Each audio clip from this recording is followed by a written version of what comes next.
আমি এখন আছি নিউ মার্কেটে। নিউ মার্কেটে আমরা সবাই দেখা যাওয়ার জন্য ড্রেস কিনবো, তাই জন্য এখানে একটা শপে এসে আমরা বসলাম। মা আর দিদি সবাই কাপড় দেখছে। মায়ের দুটো কাপড় পছন্দ হয়েছে, দিদির একটা, তারা কিনে নিল। তারপর আমরা গেলাম ফুচকা নিতে। ফুচকা খেলাম। এখানে ফুচকাটা মোটামুটি ভালো ছিল, অতটাও ভালো লাগলো না। আর এখানে 20 টাকার 4টে ফুচকা।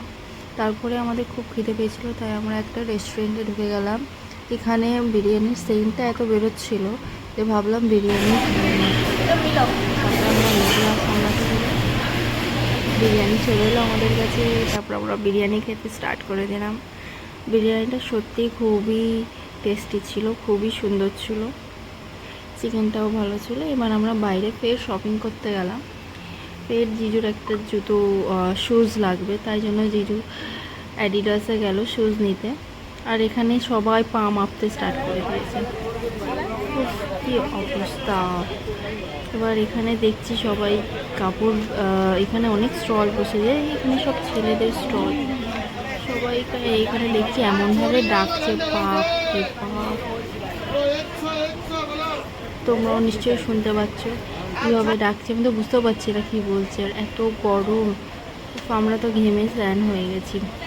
এবার ভাবলাম একটু লেবু পানি খেয়ে নিই, তাই একটু লেবু পানি খেতে চলে এলাম। লেবু পানিটাও ভালো ছিল, কী জল দিয়ে বানানো সেটা কেউই জানে না। এবার এখানে দেখলাম অনেক কুর্তি, অনেক ভালো ভালো জিনিস ছিল, কিন্তু একটাও আমার পছন্দের মতো আসছিল না। একটাও আমার পছন্দে আসে না, কি জানি কি হয়। নিউ মার্কেটে পুরো ঘুরে নিয়ে আমার কোনো পছন্দের জিনিসই এলো না। তারপরে একটা মলে দিদি ঢোকালো, আমরা সব মল দেখি। পরও আমার কিছু পছন্দ এলো না। দিদি এখান দিয়ে দুটো টপ নিল, ওর পছন্দ।